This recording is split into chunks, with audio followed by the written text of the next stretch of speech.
السلام عليكم ورحمة الله وبركاته. في المحاضرة دي أنا حابب أشرح إزاي ممكن إن إحنا نعمل حصر للفورم وورك أو الشدات الخشبية اللي بنحتاجها عشان نصب خرسانة في السايت عندنا. لو أنت بتشتغل بروجكت بلانر وبتبتدي إن أنت تفصل الأكتيفيتيز بتاعة مثلا الخرسانة العادية أو الخرسانة المسلحة، فأنت بتفصل معاك الأنشطة أو الأكتيفيتيز اللي هتتنفذ في السايت علشان تعمل البند ده. وبالتالي بتبتدي إن أنت تقول إن أنا هبتدي أعمل الفورم وورك، ثم بعد كده هفكس الستيل، بعد كده هبتدي إن أنا أعمل البورنج. فبتحتاج وأنت بتقول إن أنا هعمل الفورم وورك ده إن أنت تحسب كميات الفورم وورك اللي مطلوبة منك. يعني الشدات الخشبية أنت محتاج قد إيه خشب علشان تقدر تعمل بيه الشدات الخشبية للمشروع بتاعك. وطبعا معروف برضو إن الشدات الخشبية دي ليها عدد مرات استخدام معينة مسموح إن أنت تعيد استخدامها أو تدويرها كام مرة، وبعد كده المفروض إن أنت ترميها وهتجيب غيرها. تمام. وبالتالي طبعا حسب برضو طبيعة المشروع اللي عندك وحجم الشغل بتاعك هتبتدي إن أنت تعمل أناليسز للقصة دي. لكن أبسط شيء أنت هتبقى محتاج تعرفه إن أنت محتاج تعرف كميات الشدات الخشبية اللي مطلوبة منك ككل على توتال المشروع، ثم بعد كده تبتدي ان انت تقسم على عدد مرات الاستخدام المتاحة ليك، وبالتالي تعرف الكمية اللي مطلوبة منك قد ايه. فبدون الدخول في تفاصيل خاصة بالقصة بتاعت ازاي نحسب عدد مرات الاستخدام والحاجات دي كلها، خلينا نركز على نقطة ازاي ممكن استخدم البي اي ام في اني يساعدني في اني اطلع حصر لكميات الخشب اللي مطلوبة مني في المشروع. الحاجات دي ممكن في ناس بتحسبها مانيوال، ليها طرق مختلفة، ممكن على الأوتوكاد، ممكن في ناس بتستخدم برامج مختلفة للحصر من لوحات ال2D. في ناس بتعملها شيت اكسل وبتطلع المساحات من الكاد وبتدخل القصة دي في شيت اكسل فبتطلع لها القصة دي. لكن برضو الموضوع محتاج منك مجهود لأن انت تعرف المساحات حتى بتاعة ال2D بلان وتبتدي ان انت تدخلها وتجمعها، فكل القصة دي طبعا بتاخد منك وقت. لكن لو انت قدرت تعمل موديلنج طبعا في البيم فخلاص، يعني الاولى بقى ان انا عندي انفورميشن عن الاليمنت بتاعتي، فاقدر ان انا اكستراكت الداتا دي بشكل مباشر على طول بدل ما اعملها مانيوال بايدي. ودي طبعا قوة البيم ان انا عندي انفورميشن، وبالتالي الانفورميشن دي بس محتاج طريقة معينة ازاي اكستراكت الانفورميشن دي من البرنامج، خاصة وان الموضوع بتاعنا ملوش حاجة مباشرة في الريفت. يعني الريفت مش هيقول لك علشان البلاطة دي تتنفذ في السايت فالفورم ورك بتاع المفروض قد كده، مش هيدي لك بارامتر في المعلومة دي. لان الموضوع برضو سبيشال كيس. ليه؟ لان انا لو جيت على بلاطة برسمها في الريفت هقدر ان انا ممكن اطلع الاريا بتاعتها بسهولة هي كبلاطة، لكن وانا بعمل الفورم ورك بتاع البلاطة دي الموضوع بيكون مختلف. لو هي بلاطة جريد سلاب على الارض فطبعا الفورم ورك بتاعها بيكون مجرد الاجزاء الجانبية دي بعمل لها فورم ورك عشان اصب في المساحة بتاعتها، فبالتالي ما بحتاجش ان انا اعمل فورم ورك من الجزء السفلي لبلاطة الجريد سلاب. لو جينا نتكلم على بلاطة زي دي لا، ده احنا الموضوع مختلف، محتاج ان انا اعمل لها من تحت لان طبعا تحتها فاضي، فانا محتاج اعمل فورم وورك تحت وفورم وورك جانبي واصب طبعا من فوق. وبالتالي هاجي ابص الاقي ان البلاطة بتاعتي دي انا عايز احسب المساحة. يعني لو انا جيت مثلا هنا قلنا له مثلا عايزين نعمل معانا بلاطة مثلا بالشكل ده اهو، قلنا له كده البلاطة دي لو هي في ادوار تيبيكال متكررة فانا محتاج احسب مساحة الاجزاء الجانبية اللي هنا اللي هنا اللي هنا، ومحتاج ان انا احسب مساحة الجزء السفلي والجزء العلوي ده استثنيه من البلاطة. وبالتالي انت لو جيت مسكت دي هو بيديني هنا توتال الاريا بتاعت البلاطة ككل، لكن انا مش محتاج اعرف توتال الاريا بتاعت البلاطة ككل، ده انا محتاج اعرف الجوانب مع الجزء السفلي واستثني الجزء العلوي، وبالتالي الموضوع هيكون مختلف. طبعا الموضوع ممكن يتعمل بشكل مانيوال، ان انت ممكن تبتدي ان انت ترسم بقى هنا مثلا ريكتانجل وتشوف مساحته قد ايه يعني وتبتدي تجمعهم، لكن طبعا كل الحلول دي بتكون صعبة جدا لو انت عندك مشروع كبير. فعايزين الداينامو يكستراكت معانا الداتا دي بشكل سريع على طول. تمام. ده الموضوع بتاع المحاضرة. لو هو يهمك كمل معايا بقى علشان تشوف ازاي ممكن نعمل السكريبت ده ونبنيه ازاي على الداينامو. هنيجي هنا معانا من مانج، وهنيجي نقول له افتح لنا الداينامو.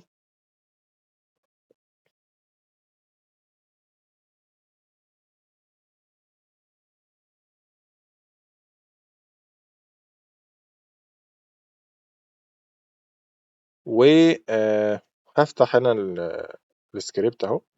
بالمناسبة السكريبت ده ما بيحتاجش ان انت تكون منزل باكجات معينة، هو ممكن تعمله بالنودز الديفولت اللي موجودة جوه الايه، اللي موجودة جوه الداينامو نفسه بتاع الريفت. وبرضه عشان تبقى انت عارف احنا شغالين على نسخة 24 والداينامو بتاعها. تمام. الفكرة كلها في ايه؟ ان انا عشان اعرف اطلع مساحات الاجزاء اللي بنقول عليها، لو جينا مثلا على العمود هتلاقي ان الدنيا فيه مختلفة عن البلاطات، لان العمود انت عايز تطلع الاريا الجانبية بتاعت الجوانب بس، وهتبتدي ان انت من فوق هنا انت بتصب الخرسانة من هنا، فانت مش بتعمل شدة.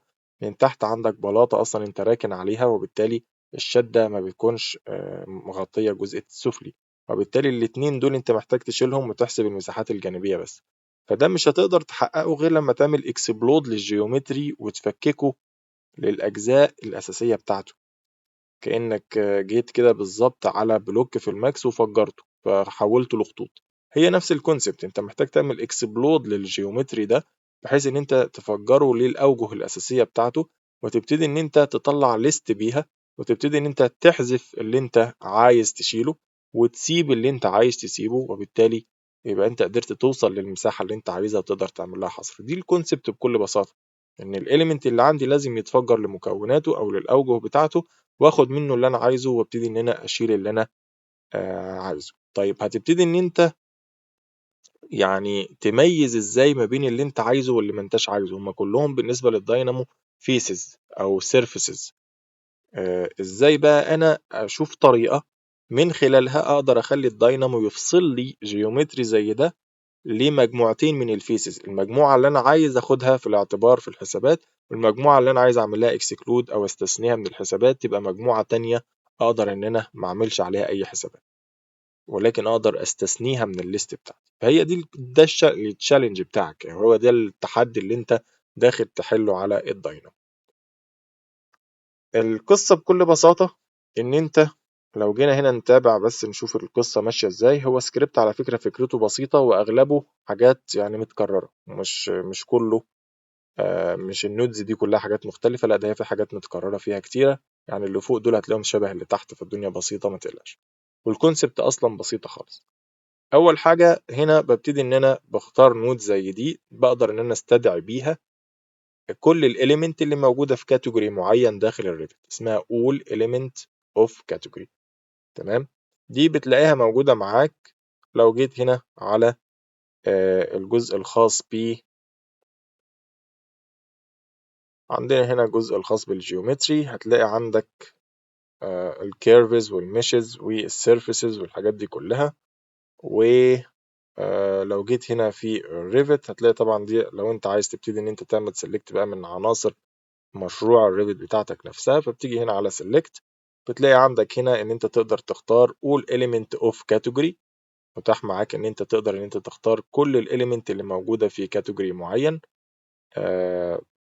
وتبتدي ان انت بعد كده تقول له من هنا ايه هو الكاتيجوري ده. تمام. وبالتالي زي ما انت شايف دلوقتي الداينامو اصبح بيدي لك ايكون لكل حاجة، فبرضه انت تقدر تميز حاليا ايه هي الحاجة اللي انت المفروض تستدعيها. all element of category بتبتدي ان انت تستدعيها، وهنا ايه الكاتيجوري اللي انت عايزها فبتستدعيها، وبتبتدي ان انت تختار من هنا ايه الكاتيجوري اللي انت عايز تختاره من الريفت. فاول حاجة بتختار الاليمنت اللي انت داخل تعمل لها حصر. تمام. وبالتالي جايب لك كل الكاتيجوري اللي موجودة في الريفت اهو. تقدر ان انت تيجي من هنا تقول له والله مثلا عايز الاستراكشرال، عايز الكولم، فهنا الاستراكشر فريمنج، الاستراكشر كونكشنز. ممكن تبتدي ان انت اهو تختار من هنا استراكشر كولم وتقول له هو ده الكاتيجوري بتاعي. تمام. حاليا انا هبتدي بس افصل ده كده علشان ما ينفذش حاجة على المشروع بتاعنا، ونبتدي ان احنا نمشي الموضوع اي خطوة بخطوة مع بعض. لو احنا جينا نقول له حاليا ران، طبعا ده كله هيديني ايرور لان انا فاصل الكاتيجوري، لكن اللي انا عايز اوصل له ان حاليا انا لما قلت له هات لي الاستراكشر كولم وابتديت ان انا اقول له اختار لي كل الاليمنت. ايه اللي طلع معايا؟ اداني ليست هنا زي ما انت شايف، لو ثبتناها كده هنا اداني فيها كل الفاميلي بتاعه الاعمده اللي موجوده عندي في البروجكت، وادى لكل واحد فيها الرقم بتاعها. الرقم بتاعها ده رقم يونيك بيكون خاص بكل اليمنت على حده في الريفت. لازم الريفت بيديله اي دي. حتى لو انت دخلت على الريفت نفسه هنا وجيت تشيك على الكلام ده، وجيت هنا تقريبا من القايمة اللي هنا دي، هتلاقي عندك هنا select by ID، تقدر تكتب ID الاليمنت اللي انت عايزه. فبالتالي الريفت الداينامو بيقرأ لك بقى الاي دي هات دي اوتوماتيك، وهو بيطلع لك العناصر بتاعته، بيعمل لها اكستراكت جوه السكريبت. فدي الاي دي هات اللي خاصة بكل كولم اللي عملها لنا باللون الاخضر. وحاليا بيقول لي برضو توتال العدد اللي عندك هو 26 عمود. طيب ده كلام جميل، دي اول خطوة كده، انا جبت معايا الاعمدة في ايدي. جميل. هنعمل فيها ايه؟ هنعمل لها اكسبلود، دي الخطوه الثانيه. تمام. فبرضو هنبتدي نشوف ايه العناصر بقى اللي هنبتدي ان احنا نشتغل عليها. هي هنا حاجه اسمها جيومتري، وهعمل لها الخطوه الاولى هنعمل اكسبلود للجيومتري علشان احول الجيومتري اللي عندي او الاليمنت اللي عندي ده الى جيومتري، يعني الى سيرفيسز. تمام.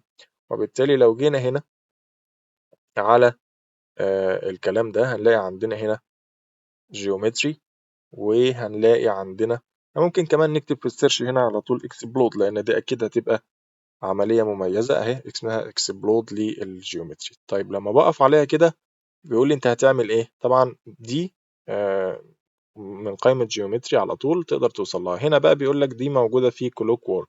كلوك وورك دي باكج، احنا مش محتاجين ننزل اي باكج عشان نعمل القصه دي، وبالتالي احنا مش معنيين بالحاجات اللي بتطلع لنا خاصه بالكرامبل او الكلوك وورك او الحاجات اللي هي الباكج دي.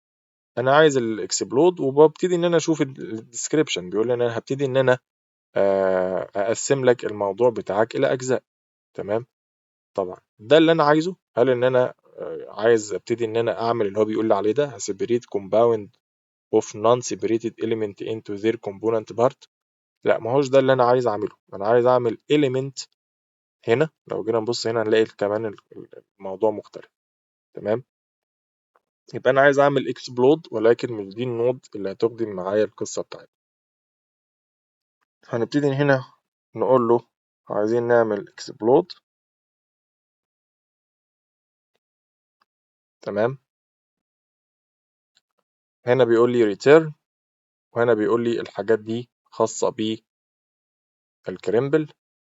طيب احنا حاليا الخطوه اللي المفروض نعملها مش ان احنا نعمل اكسبلود، الاكسبلود لسه هيجي قدام. الخطوه اللي انا هعملها ان انا عايز احرر اول العناصر بتاعتي اللي انا مسكتها اللي هي الاعمده، من كون ان هي تكون حاجه تابعه للريفت لان هي تكون جيومتري حر.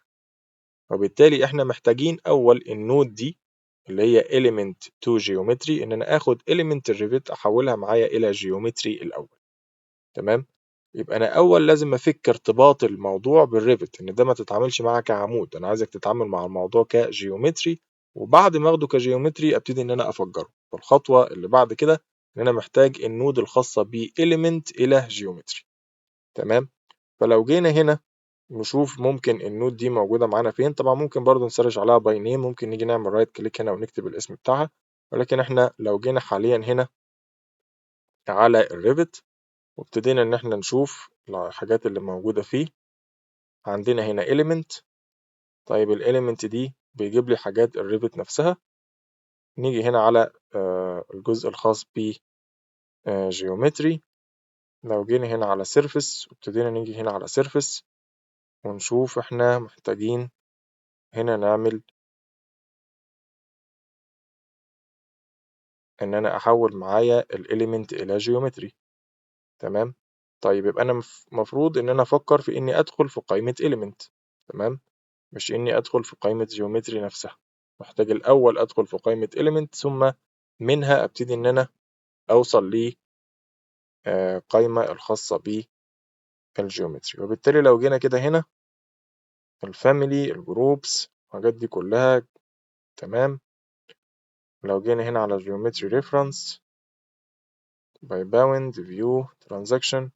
طيب هو هنسرش عليها تاخد مننا وقت. لو انا جيت هنا برضو ابحث عنها لان انا يعني برضو مش بفتح الداينامو غير لما بيكون في مشكلة، وبالتالي مش شاطر أوي في إن أنا أدور على الحاجات من القائمة بتاعتي. ولكن حاليا إحنا محتاجين أهو نقول له element إلى جيومتري. إحنا محتاجين نبتدي إن إحنا نحول معانا الإليمنت ده إلى جيومتري، فابتدي إن أنا أقول له هنا ممكن نكتب له كده تطلع معانا هنا أهو. طيب النود دي بتعمل إيه لو أنا وقفت عليها؟ دي بتبتدي إن هي get all geometry associated with this object، وبالتالي هبتدي إن أنا آخد معايا الكلام ده وأقول له طلع لي بقى هنا الجيومتري، حول لي الإليمنت ده إلى جيومتري. لو جيت أقول له حاليا run هنلاقي إن هو طلع معانا الموضوع على شكل solid. يبقى أنا حولت الموضوع من كونه family إلى كونه إن هو يكون إيه؟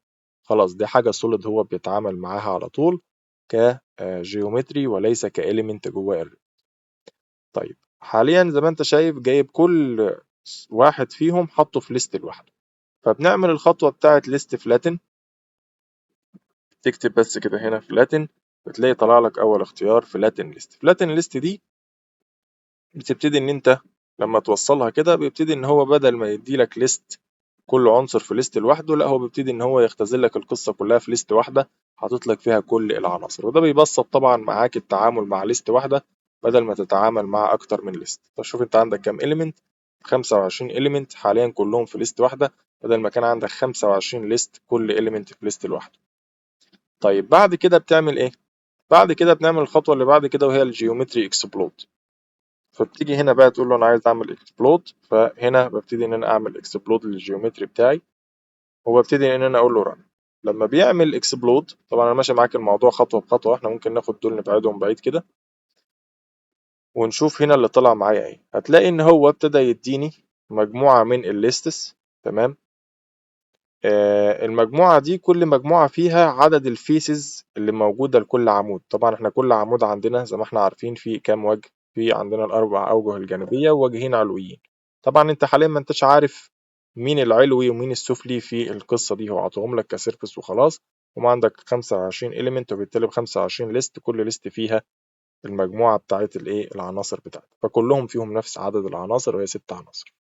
طيب ده كلام جميل. عايزين طريقة نقدر إن إحنا من خلالها يعني نفرق ما بين السيرفس دي وبعضها، نطلع الجوانب لوحدها واللي فوق واللي تحت ده نطلعهم لوحدهم. فإيه الحل للقصة دي؟ الحل إن أنت هتبتدي إن أنت تعمل إيه؟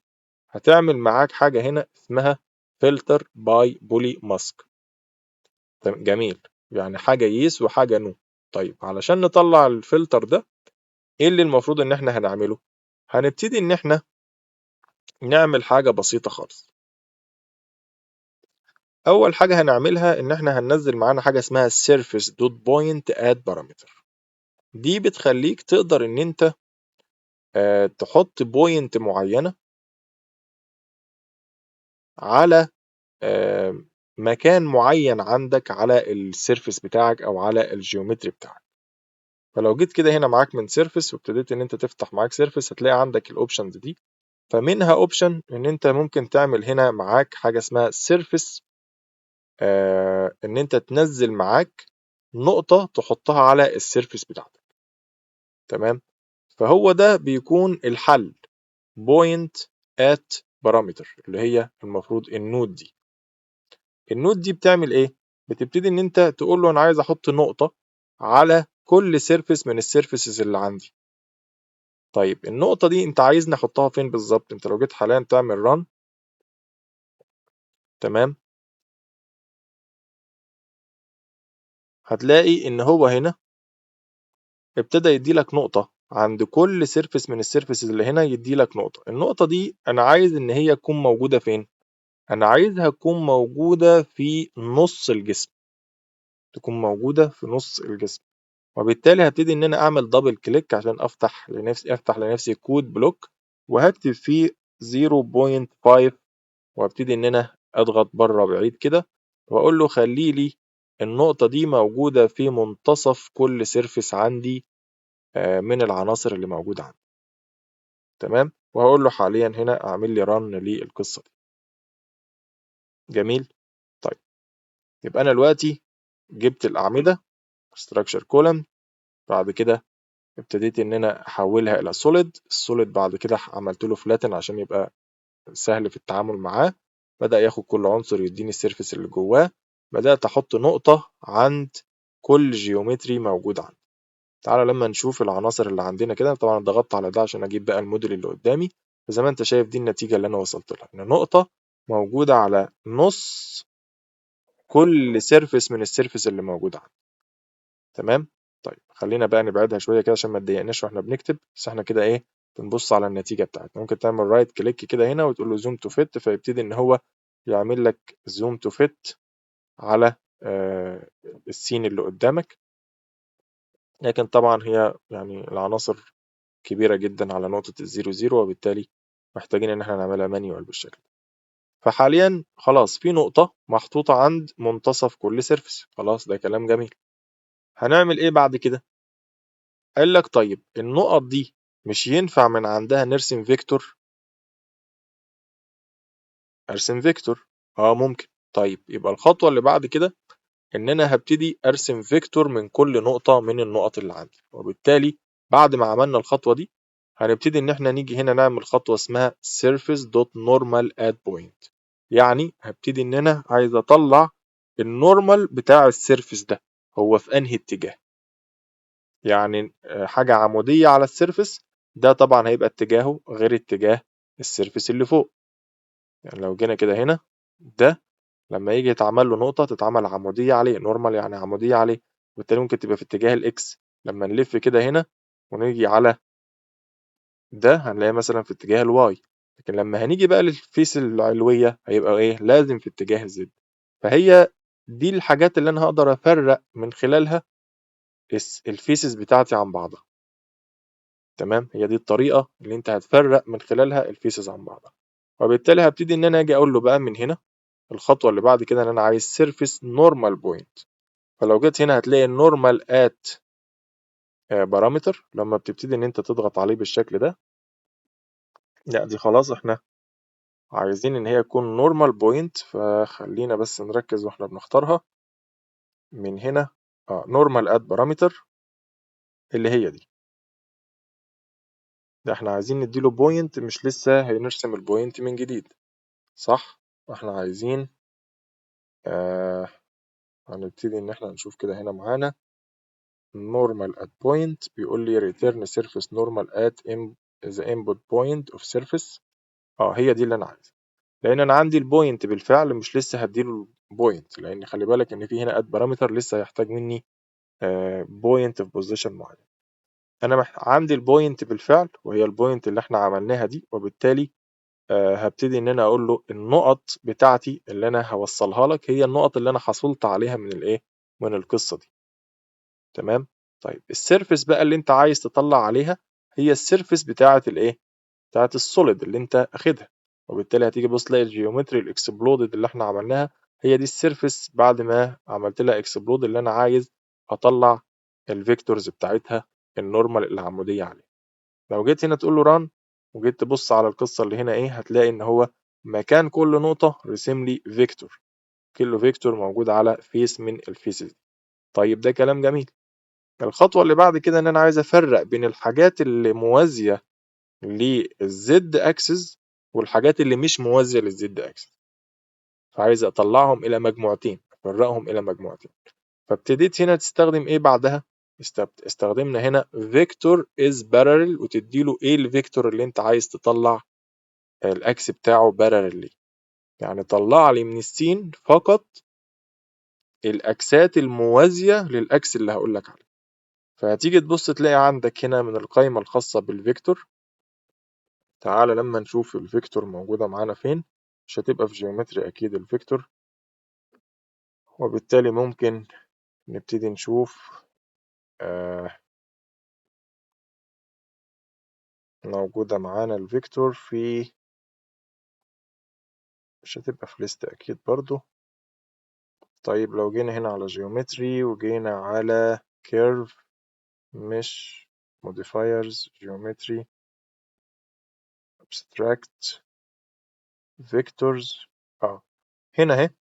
وممكن نبتدي ان احنا نقول له احنا عايزين is parallel، دي النود اللي انا عايزها. طلع لي الحاجات الموازية للأكس اللي هقول لك عليه وهو الزد أكس. فده الفيكتور بتاعي، ودي الأذر فيكتورز اللي أنا عايزك تقارنها لي بيه. تمام أهو زي ما أنت شايف كده هنا في النود دي أدي الفيكتور أهو، وهنا الأذر فيكتورز. طلعها لي كده لو سمحت، إيه هي؟ رن. فلما أجي أبص هنا تلاقي مطلع لي بوليان. البوليان ده يعني ولا. تمام. ففي ليست منها هتلاقي فيها حاجات فيها ترو اللي هم الفيسز العلوية والسفلية، والباقي كله فولس. ده متطبق معاك على كل الأوجه بتاعتك. جميل. هتيجي تبص تلاقي هنا حاجة تانية ترو ترو فولس فولس، يعني الباترن بتختلف بتتغير. ولكن في الآخر هو اداني بوليان. البوليان ده بيبتدي يديني عناصر ترو وعناصر فولس، فأنا عايز اكستراكت الفولس من كل واحد في دول، أطلعه في مجموعة لوحده، وأطلع الترو أطلعهم في مجموعة لوحده. فعشان تعمل خطوة زي دي هتبتدي إن أنت تعمل معاك الخطوة بتاعت الإيه، اللي هو هبتدي إن أنا أفلتر معايا الليست دي باي بليون، باي بولين يعني عملية البولين اللي أنت عاملها. فلو جيت هنا تكتب فلتر، هتلاقي عندك هنا فلتر باي بولين ماسك أو البول ماسك. فبقول له العمليات الترو والفولس اللي طالعه لي من هنا خدها هي الماسك بتاعك، ولكن الليست بتاعتي بقى اللي انا هشتغل عليها مين. انا طبعا عملت كل القصه دي فيكتورز وبوينت وكل ده عشان اميز الاسطح من بعضها، لكن هو التارجت الاساسي بتاعي ان انا عايز اطلع الاسطح في الاخر، واقسمها لمجموعتين زي ما قلنا، المجموعه الجانبيه والمجموعه اللي فوق واللي تحت تبقى لوحدها. وبالتالي وانا بتعامل مع الليست اللي انا عايز افصلها باستخدام البولين ده، فانا هتعامل مع الليست بتاعت السيرفس نفسها، مش مع البوينت ولا الفيكتور ولا الكلام ده كله. فبرجع تاني للسيرفس وهي دي اللي باخد منها الليست بتاعتي. فهتيجي تبص تلاقي هنا اهو برضو دي خدناها كماسك، لكن في الاخر الاكسبلود هو الليست اللي انا عايز اتعامل معاها. وبالتالي لو جينا هنا على الاكسبلود هنبتدي ان احنا ناخد منها ونقول له هي دي الليست بتاعتي اللي انا عايزك بناء عليها تقسم لي القصة إلى مجموعتين. فبمجرد ما عملنا كده إيه اللي طلع معانا ديكشنري متقسم معانا إلى كذا ليست بالشكل ده، مجموعة اسمها in list ومجموعة اسمها out list، واداني الin هنا واداني الاوت هنا. طبعا الin زي ما انت شايف فيها 2، يعني ده معناها ان فيها الأوجه العلوية، ودي كل واحدة فيها 4 معناها ان فيها الأوجه الجانبية. يبقى انا محتاج ايه، اتعامل مع الاوت بس، احسب لها الاريا بتاعتها. يبقى انا كده طلعت المساحات اللي مطلوبة للشدة الخشبية للأعمدة بتاعتي. فبالتالي هتلاقي الخطوة التانية بالنسبة لك ايه، ان انت خلاص بتجمع بقى الايه السيرفيس اريا. فهنيجي هنا نبتدي ان احنا نقول له عايزين الاريا بتاعة السيرفيس بتاعنا. فتلاقي عندنا هنا اهو ده سيرفيس اريا، وابتدي ان انا اقول له جمعها لي معاك هتكون قد ايه. لو عملت حاليا ران وابتديت اشوف النتيجة بتاعتي دي، هتلاقي ان هو هنا حاططهم لك ككل واحد لوحده قيمته قد ايه. طبعا احنا محتاجين بقى نجمع الايه القصة دي كلها. فبالتالي هتلاقي بعد القصة دي طبعا هنا ممكن تعمل كونفرت لليونت لانه مطلعها لك هنا بالملي حسب المشروع بتاعك انت شغال بايه. لكن في الاخر انت ممكن تعمل لها فلاتن، بدل ما هو حاططها لك كل واحدة او كل مجموعة في جروب ممكن تعمل لهم فلاتن، وممكن تعمل لهم بعد كده السم، يعني تجمعهم كلهم مع بعض. فخلينا نشوف الخطوات دي. انا ممكن اجي هنا اقول له انا عايز اعمل كونفرت، تمام، و كونفرت يونت، وبالتالي كونفرت باي يونت، وبقول له الاريا اللي انا مطلعها مش اللينس. وبالتالي اطلع كده هنا اقول له اريا، واقول له انا عايز الاول احول من سكوير مليمتر الى سكوير متر، وناخد دي ونقول له حطها لنا هنا. وبعد ما نحول معانا القصة دي انا عايز اعمل سم، ولكن ممكن نعمل فلاتن الاول علشان نبسط الدنيا اكتر. فلاتن للقصة دي،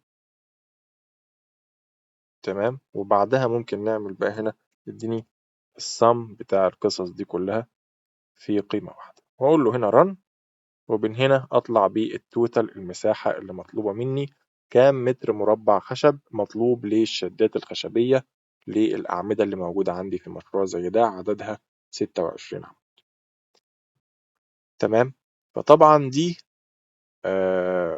يعني الخطوات اللي انت هتمشيها علشان خاطر تعمل العمود، ودي هتبقى اسهل كيس بالنسبة لك. خلي بالك ان انت تعمل العمود ليه؟ لان العمود زي ما انت شايف كل اللي مطلوب منك ان انت يعني هتبتدي ان انت تقسم الموضوع معاك الى ان واوت، وتتعامل مع الاوت مش مع الان. شفت احنا غلطنا واحنا حسبنا الاوجه العلوية عشان كده طلع مساحة صغيرة، وانا قاعد اقول صغيرة ليه؟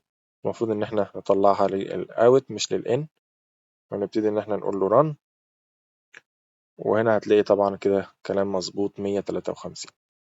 تمام كده الامور تمام.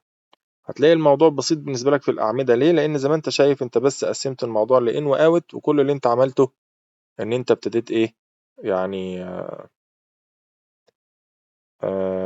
ابتديت إن أنت تتعامل مع الأوت وشكرا. وبالتالي ده كله أنا ممكن أخده كده أقول له جروب واحد، وأقول له ده مثلا ممكن مناسب معايا للإيه الكولم. لكن لو جيت بقى تتعامل مع البلاطات هتلاقي الموضوع مختلف ليه؟ لأن أنت مش هتاخد الأوت وبس، ده أنت محتاج من الإن نصه، محتاج تاخد نص الإن تتعامل معاه. تمام. فوانت بتتعامل معاها هتقول لي طب ما بسيطة، انا ممكن احسب توتال الان واقسمه على 2 وخلاص. والله ده حل جه في دماغي برضو، ولكن يعني انا عايز الموضوع يكون اكزاكت عن طريق ان انا باكستراكت البلاطة اللي فوق، وببتدي ان انا احسب معايا المساحات هتكون عاملة ازاي بناء على المساحات الجانبية ومساحة الوجه الايه اللي تحت السفلي اللي انا بعمل عليه الشدة بشكل كامل. وبالتالي ممكن تمشي بالطريقة بتاعت انك تقسم على 2، لكن انا يعني فضلت ان الموضوع يكون ماشي كموديلنج، بشيل حتة وبحسب الباقي اللي موجود ايه وهكذا. لكن برضو انك انت تقسم على 2 مش عارف نسبة الاكيوريت بتاعتها عاملة ازاي، ولكن خلينا نجرب الاتنين ونبتدي ان احنا نقارن النتائج مع بعض. فانا هاخد المجموعة دي من النودز، المجموعة الخاصة بالحسابات دي كلها انا محتاجها. فبالشيفت كده بعمل عليهم سيلكت اهو، ببتدي اعمل له كنترول سي كنترول في، دي السيرفيس اريا. وهنا باخد الان وببتدي ان انا اقول له احسبها لي، وهبتدي ان انا بعد كده اخد النتيجة اللي تطلع معايا من هنا دي، هبتدي ان انا اقول له انا عايز اعمل ديفايد، وهبتدي ان انا اقول له ده الاكس، وهبتدي ان انا اعمل كود واقول له 2، وابتدي ان انا اعمل كده وابتدي اقول له run. وبالتالي انا طلعت ايه؟ نص المساحة، يعني بعد ما طلعت التوتال.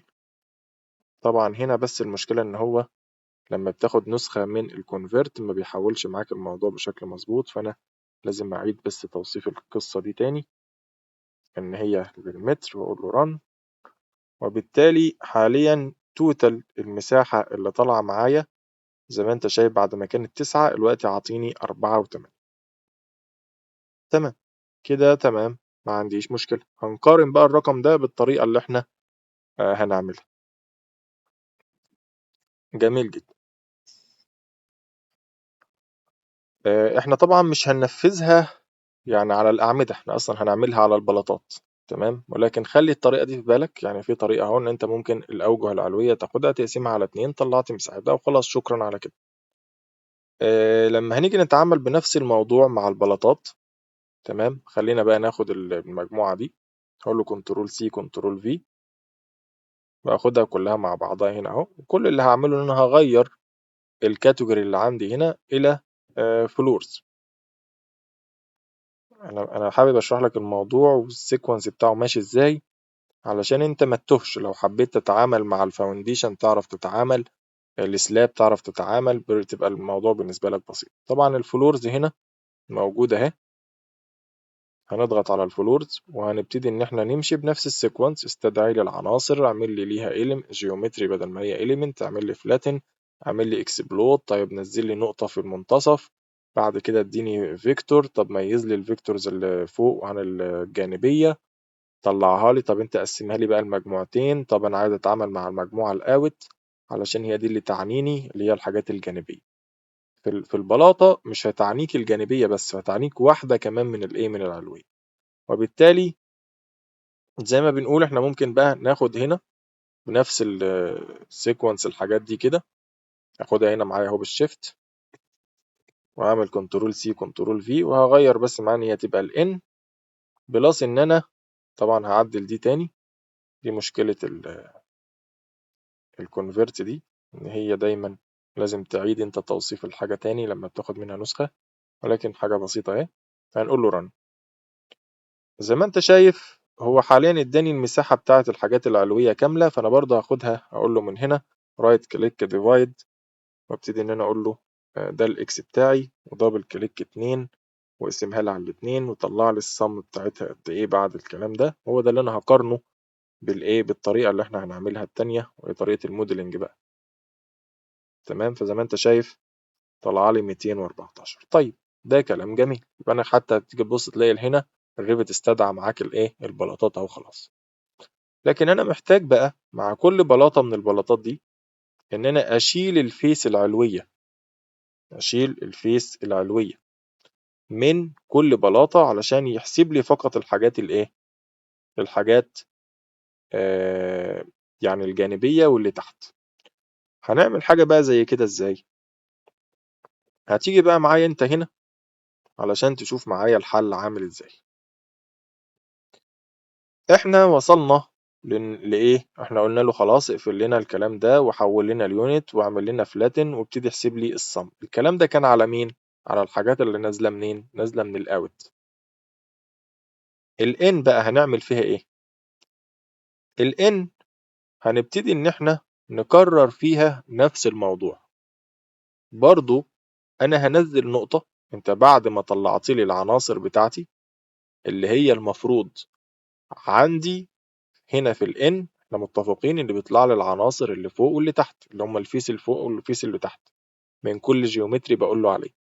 فانا هاخد الان ده وهشتغل عليه مرة تانية بنفس الطريقة اللي اشتغلنا على الجيومتري كله بيها، وهي طريقة برضو ان انا هطلع مين الحاجات الموازية، بس المرة دي مش الموازية للزد بس، لا ده انا هحدد له ان هي للزد الموجب علشان يفرق لي ما بين الزدات اللي موجودة. ما اصلا الان ده عاطيني عناصر كلها الفيكتور بتاعها زد، ولكن في منهم موجب وفي منهم سالب.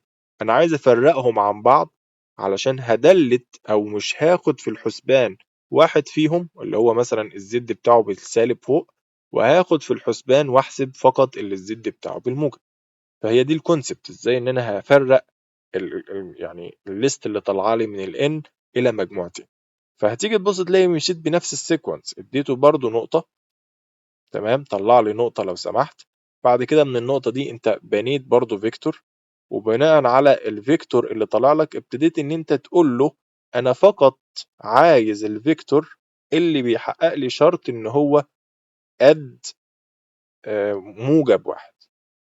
تمام، قد موجب واحد. وبناء على لما تطلعهم لي بقى هم دول اللي تعمل لهم فلاتن، وهم دول اللي تبتدي ان انت تحسب لي الايه التوتال بتاعهم. تمام. فهي دي القصة اللي احنا هنمشي بناء عليها في الكلام بتاعنا. خلاص انا طلعت السيرفس، جميل.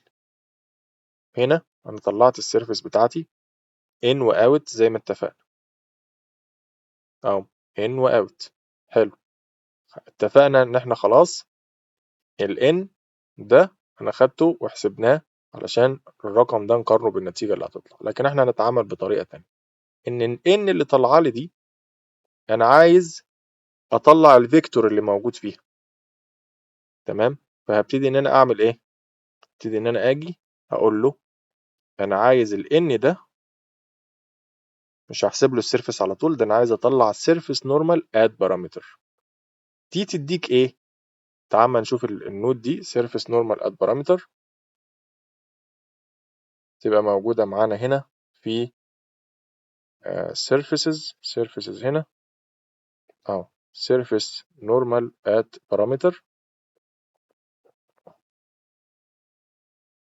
تمام. يديني الفيكتور اللي موجود على الجسم بتاعي اللي هي دي بمجرد ما هاخد العناصر اللي طالعه لي من ال N تحت هنا في البلاطات بتاعتنا وندخلها هنا. طبعا هي دخلت مع المجموعة، أنا عايز بس أمسكها لوحدها، طلعها كده هنا معانا، ندي لها مساحة إن ال N هنا داخلة في السيرفس وأقول له رن. إيه اللي طلعت لي دي؟ هنا طلعت لي إيه؟ طلعت لي فيكتورز، موجب وسالب، موجب وسالب، موجب وسالب، وهكذا. ليه؟ لأن هي أصلا كلها السفيسز العلوية اللي الفيكتور بتاعها موازي للزد، ولكن بعضهم موازي للزد الموجب وبعضهم للزد السالب. أنا بقى راح أقول له معلش أنا مش عايزهم كلهم، ده أنا عايزك تطلعهم لي المجموعتين. فبروح أعمل كاستم نود، دبل كليك كاستم نود، بقول له إكس. إكس ده فرد من عندي، ممكن يبقى إيه؟ تمام، لو هو بيساوي أو أكبر من 1، تمام، طلعهولي.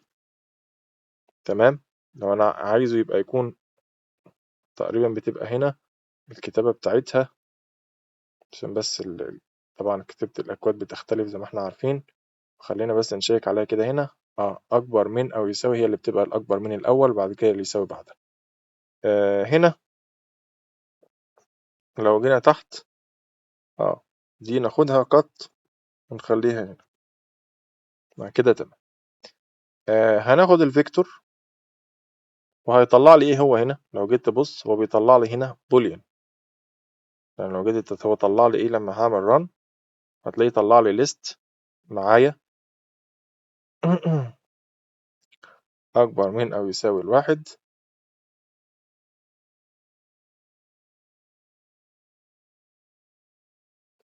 ال A، خلي بالك بقى من النقطة دي، احنا هنا بنقول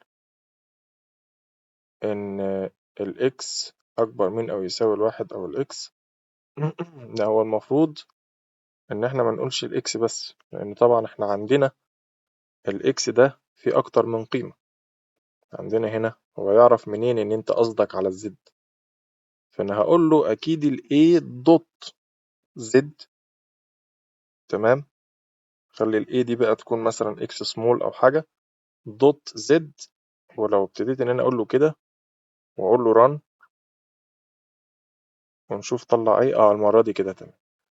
X دي يعني variable أنت حاطه لكل القيم اللي هتدخل، كل فيكتور من دول أنت مسميه X. على فكرة دي ممكن نسميها إيه عادي، سميها أي حاجة أنت عايزها، أهم حاجة أنت بتقول له الزد، قيمة الزد بتاعة ال A اللي جايالك، أي واحد من دول اعتبره A ده جايالك، الزد بتاعته لو هي أكبر من أو بتساوي 1 ابتدي إن أنت طلعها لي كترو. ده هي محققة لك الحالة بتاعتك، ده الترو وده الفولس.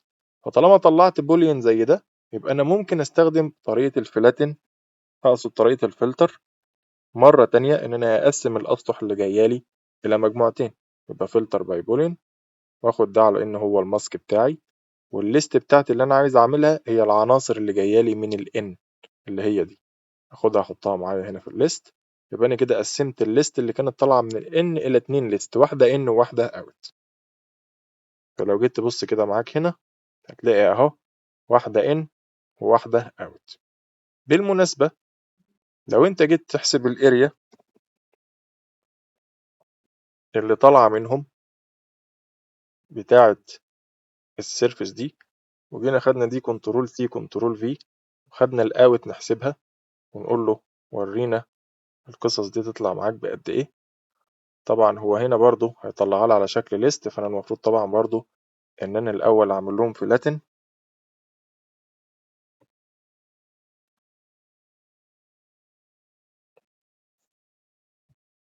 كنترول سي كنترول في، فلاتن برضو هنا، ودي ناخدها هنا ودي ناخدها نحطها هنا علشان كل واحد فيهم يدينا المساحات بتاعته.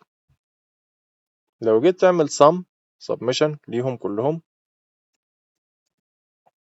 كل مجموعة submission دبل، واحنا ما عملناش convert المرة دي، مش مشكلة نسيبها على نفس اليونت وخلاص. وخدنا دي عملنا كده وقلنا له run. تعال نقارن كده التوتال اللي طلع قد ايه. التوتال اللي طلع في الاتنين نفس التوتال، لان هما الاتنين قد بعض. فكان ليك حق ان انت ممكن تقسم على 2 فتطلع بالنتيجة بتاعتك مظبوطة. تعالى بقى الاول لما نعمل كونفرت عشان نبتدي نشوف القيمة اصلا طلع لنا هي ولا لا. يعني نيجي هنا نقول له عايزين نعمل اريا، وهنا هنقول له برضو من سكوير متر، حسب بقى طبعا انت شغال بايه، الى سكوير من مليمتر الى متر.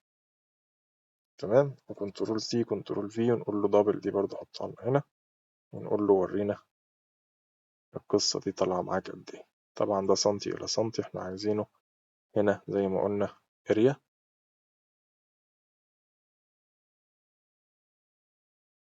ومن سكوير ملي الى سكوير متر زي اللي فوقها، ونقول له رن.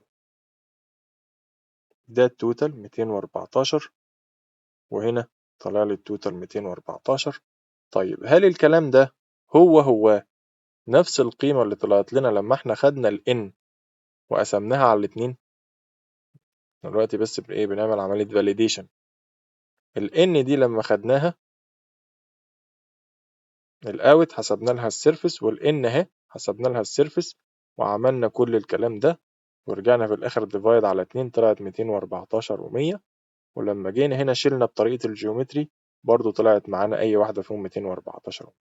يبقى انا دلوقتي اقدر اقسم على 2 وانا مطمن، ما عنديش اي مشكلة، ومش محتاج امشي الخطوات بتاعت ان انا يعني اجي على اكس الزد وافرقه المجموعتين وكل اللي احنا عملناه. ولكن برضو انت اكتسبت دلوقتي مهارة كويسة ان انت عرفت ازاي تحل مشاكل.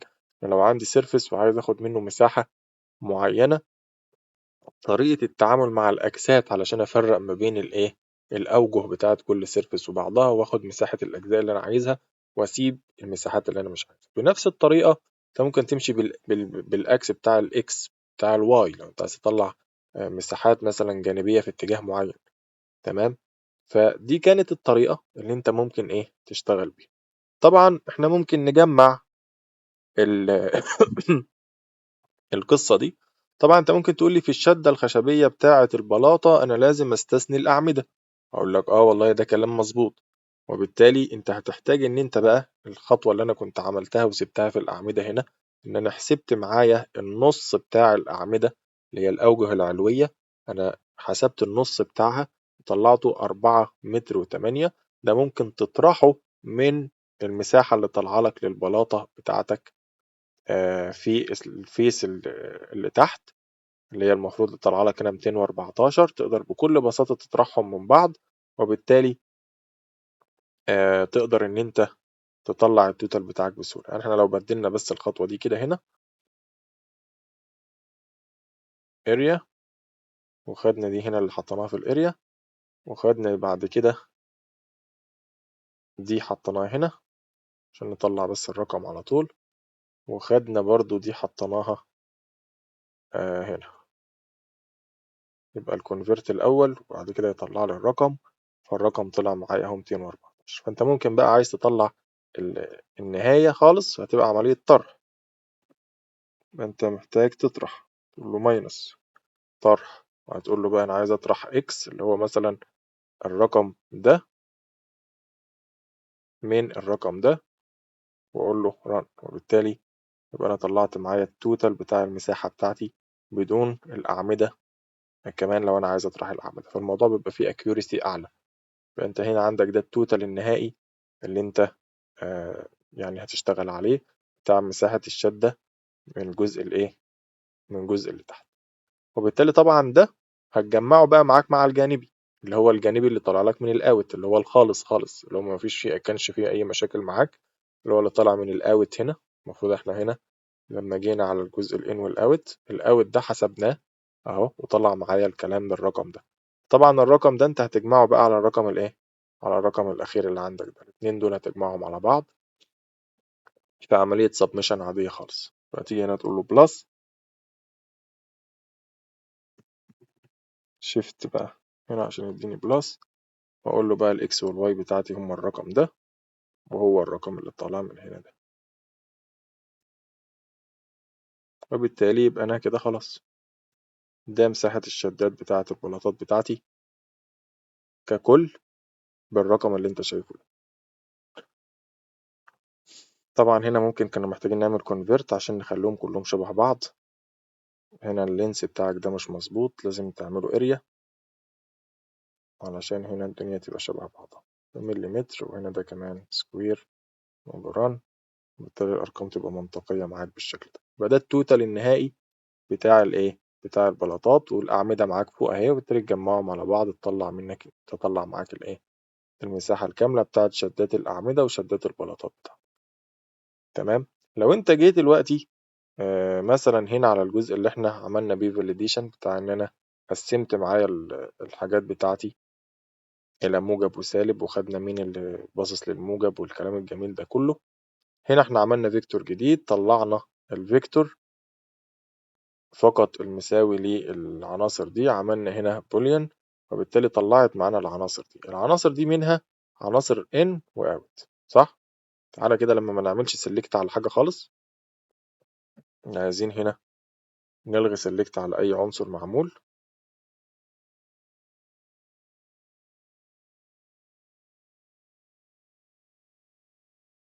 حاليا هو هنا ماسك معايا الأعمدة، ممكن هنا في حاجة معمول لها سيلكت أو حاجة، تقريبا هي الليست دي، يعني خلاص أنا مش محتاج أعمل سيلكت.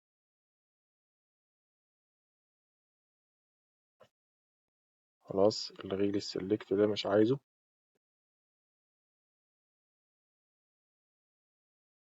تمام. طيب هنمسح بقى الجزء اللي فوق ده كله، مش محتاجينه معانا عشان نبقى السكريبت بتاعنا نضيف. وعايز اقول لك ان انت الاوت ليست او الان ليست اللي موجودة عندنا هنا دي، خلينا نعمل كده، نجيب الحاجات اللي قدامنا. خلاص هو هنا جايب معانا كل الأعمدة وجايب معانا كل البلاطات، لكن هو عامل سيلكت على مجموعة، انا مش عايز يعمل سيلكت على حاجة، عشان عايز ابين لك ان احنا فصلنا الدنيا بشكل مظبوط. خلينا نشوف كده هو عمل سيلكت بناء على ايه. دي الفلورز، وهنا الأعمدة اللي عندنا. السيرفيس اللي كان معموله سيلكت ده احنا مش عايزين نعمله سيلكت.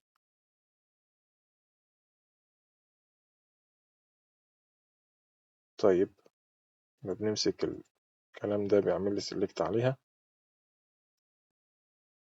طيب خلينا دلوقتي نفصل حتى الكاتيجوري ده دلوقتي كده هنا، عشان ما نضيعش وقت طويل في الحتة دي، ونقول له هنا رن.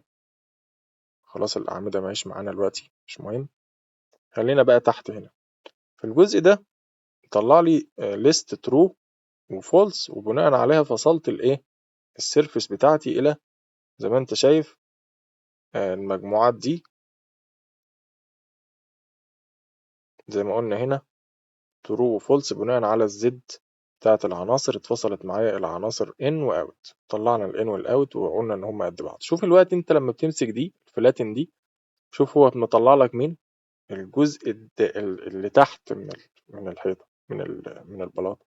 تعالى لما نمسك الفلاتن التانية اللي فوقها، تعالى نعمل سيلكت كده بعيد ونمسك ده، تعالى بص كده هو ماسك ايه، ماسك العلوي بس. لو رجعنا هنا تاني وعملنا سيلكت بره ومسكنا دي، ماسك اللي تحت بس.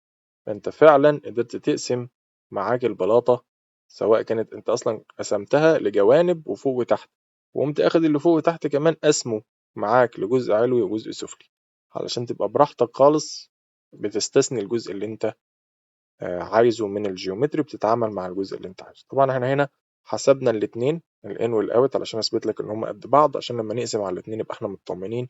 فالجزء ده انت ممكن تتغاضى عنه، مفيش مشكلة، وتقسم على الاتنين على طول لما تطلع معاك الاوت والان مرة واحدة من فوق. تمام. دي كانت محاضرة بنوضح بيها الدنيا. وخلي بالك ان انت لو عايز كمان تحسب القصة دي للفاونديشن، هتبقى بنفس الطريقة، تاخد لك نسخة من دي. لكن طبعا الفاونديشن او الجريد سلاب او الكلام ده طبعا بتكون ملهاش شدة من تحت، وبالتالي ولا من فوق، يبقى انت بتتعامل معاها معاملة الايه، معاملة الأعمدة، وبالتالي يبقى انت هتاخد نسخة بس من الأعمدة، وتبتدي ان انت تبدل معاك الكاتيجوري الى فاونديشن. هتقول لي طيب لو انا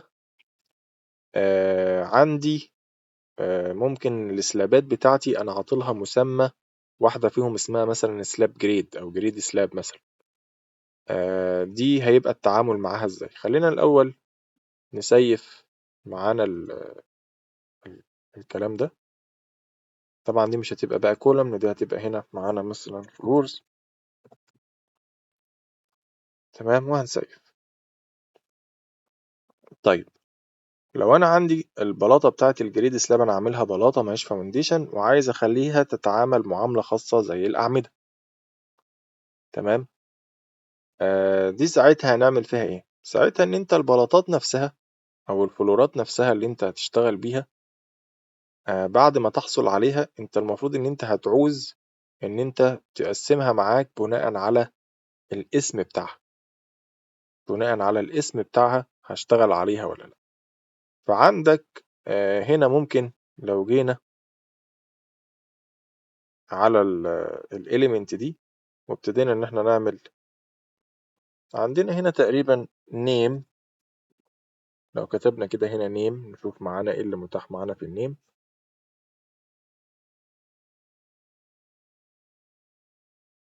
دي حاجات كلها في الريفت نفسه. طيب علشان برضو ما نضيعش وقت خليني اوبن من هنا فورم وورك ده.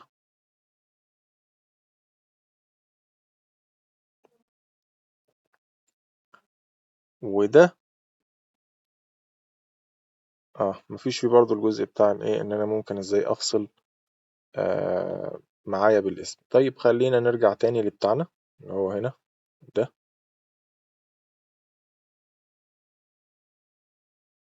وهنبتدي ان احنا ندخل على العنصر بتاع الريفت، وهندخل هنا على الاليمنت، وهنبتدي ان احنا نجيب الاليمنت بتاعنا. احنا عايزين من هنا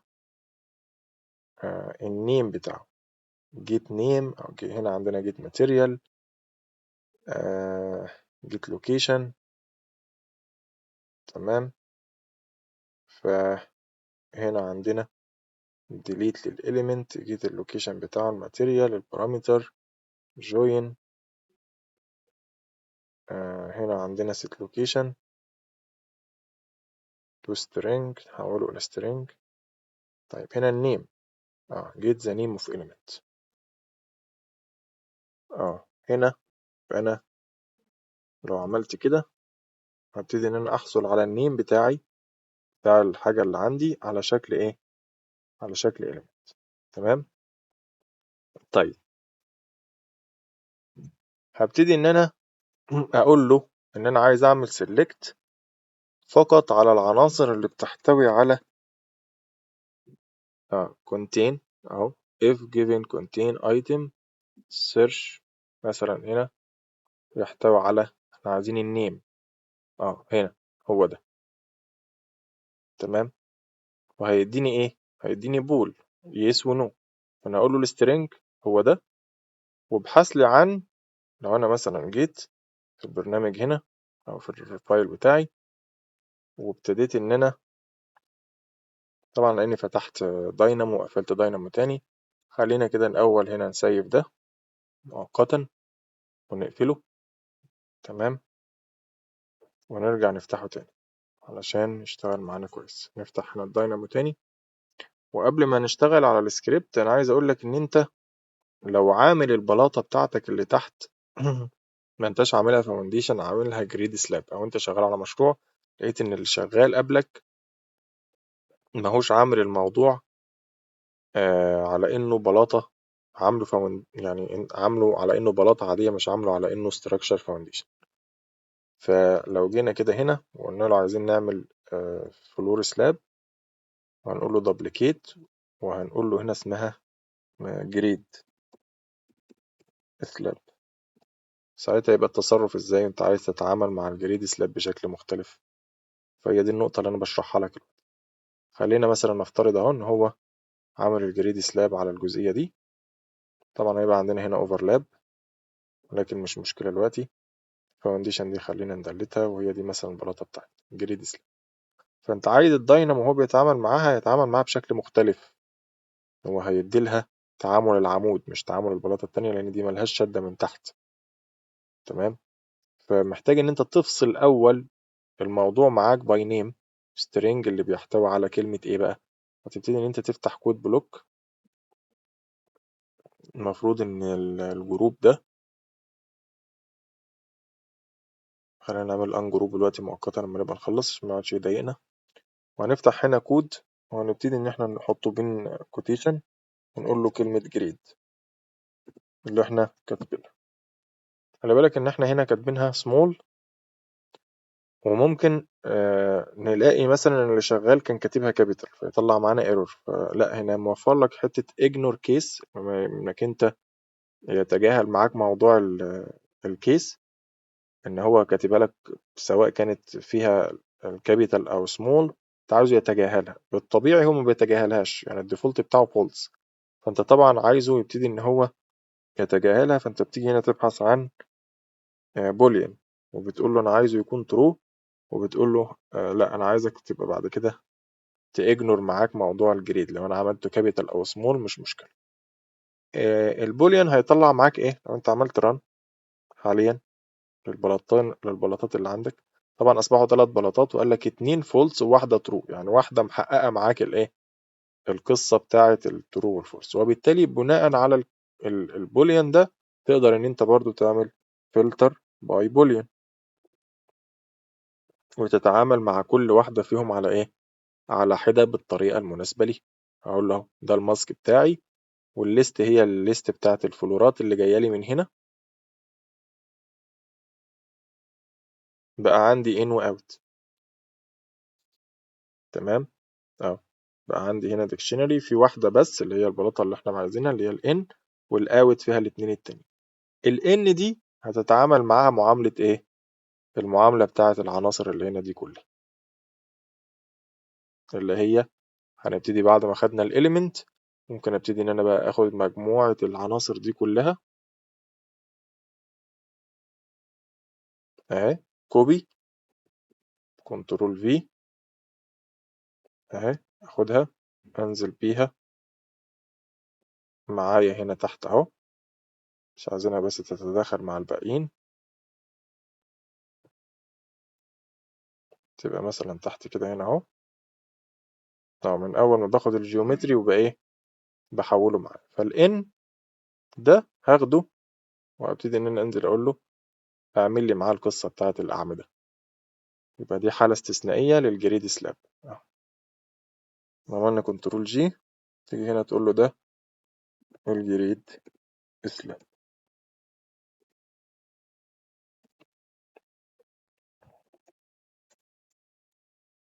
تمام، بالتالي يبقى دي البلاطات كلها تمشي معاك عادي. خلاص الاوت بتاعها مش هيبقى كله بقى بياخد نفس الكلام، ما ده يبقى الاوت بس هو اللي بياخد الايه الكلام. نقول له ران، دي ليها حسبة ودي ليها حسبة مختلفة. يحسب الجريد على إنها أعمدة، طلع لي المساحة بتاعتها، ويحسب التانيين على إنها ليها فيس من تحت لازم ياخدها في الاعتبار. طبعا الحاجات دي متنساش إن أنت تعملها عشان الاريا معاك تظبط بشكل مظبوط. بس خلاص فاحنا كده حتى لو عندنا البلاطات فيها أسماء مختلفة قدرنا إن احنا برضو نظبط الإيه القصة بتاعت إن يكون حد شغال ببلاطات بأسماء مختلفة. أتمنى يكون الفيديو يعني مفيد للناس. أنا عارف إن الفيديو طويل لكن هو بيغطي معاك يعني تكنيك كويس تبقى انت عارفه في الداينامو، وبيغطي معاك موضوع كويس في الحصر، حاجات ممكن انت ما تقدرش تحصرها في الريفت، فبوريك طريقة عن طريق ان انت يعني تكسبلود وتبتدي ان انت تحصر الاوجه اللي انت عايزها. اشكركم، والسلام عليكم.